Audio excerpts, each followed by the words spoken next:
Dal territorio trevigiano un aiuto alle sue imprese, un sostegno alle aziende del commercio e dell'artigianato arriva da Centro Marca Banca, che mette a disposizione un plafond da 20 milioni di euro. Il budget è riservato alle aziende che accederanno ai finanziamenti agevolati previsti dalla Regione del Veneto attraverso il Fondo Veneto Competitività.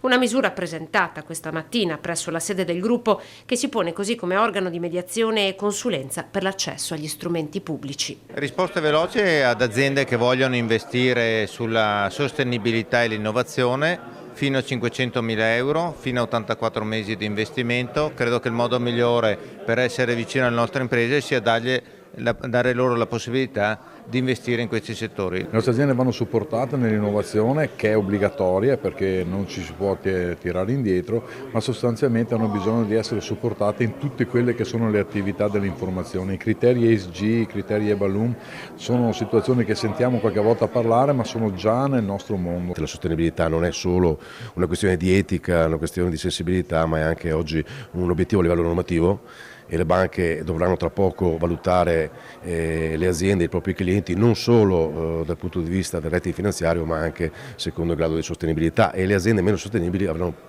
difficoltà di accesso al credito a costi elevatissimi, quindi non possiamo lasciare indietro nessuno. Digitalizzazione, innovazione tecnologica, efficientamento energetico, le frontiere più vicine.